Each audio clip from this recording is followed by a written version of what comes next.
So I had a hard time deciding, whether or not I wanted to address this, how I want to address it if I did.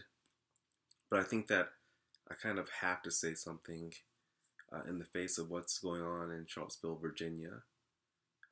And maybe we can use this to motivate people to be better, to grow, to grow together, to bond together, to band together against the travesties that have and are occurring. So, Motivational Monday is going to be a little different today. But I did come across a quote, one of my old and favorite quotes, that I think is pretty relevant to what's going on in Charlottesville. So, we'll start with that. Darkness cannot drive out darkness. Only light can do that. Hate cannot drive out hate. Only love can do that. And this quote is entirely relevant to what's going on in Charlottesville. We have these people that they're calling white nationalists who are using hate and a message of fear to try to quiet those who don't look like them. And this puts us in a difficult place because the rhetoric that they're spouting is so harmful and hateful that it's easy to engender in us our own anger and hate. But we cannot fight that hate with more hate. All it does is breed more enmity. It breeds more violence. And I don't think that's what we're about. I don't think that's what America's about. And I don't think that's how we grow. We cannot defeat hate with more hate. Yes, we should be angry. We're going to be angry because we don't want this to represent our great country. We don't want our country to be characterized by this sort of lack of cohesion and lack of understanding of the importance of every single person that resides in this country, that we are all important, we're all invaluable. But at the same time, we can't let this distract us from the fact that there are very real problems in our country, and they're coming to the surface. These are things that have been lying beneath the surface for a long time. In some ways, it's good that they're coming to light because we can now use our light to drive out that darkness. But on the other side, we have to use love.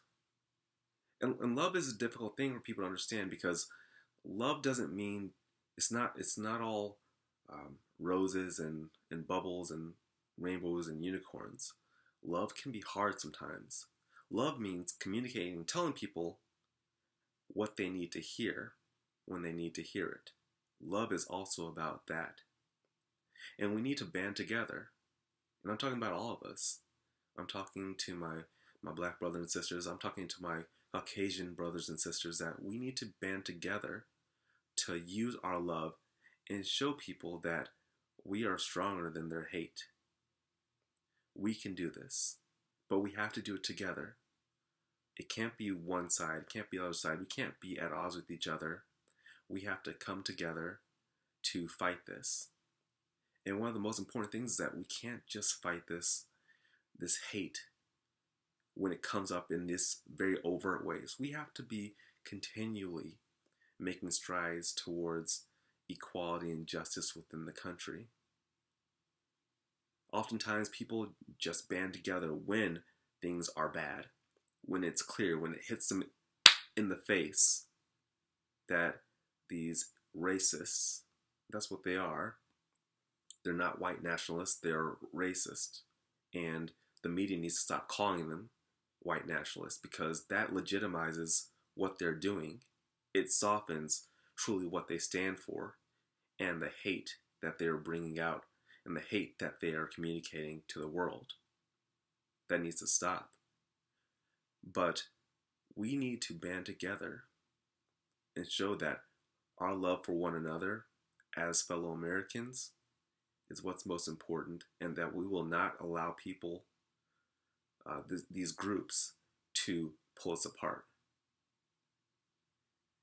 And so let us grow together. Let's grow as a country. Let's live out what this country is, what it can be, and bring us back to a place where we are truly living out the creed of this country, that all men and women are given the option, the opportunity to truly pursue life, liberty, and the pursuit of happiness. Thank you all for listening, and hopefully we can make, for all of us, our tomorrow better than today. Thank you.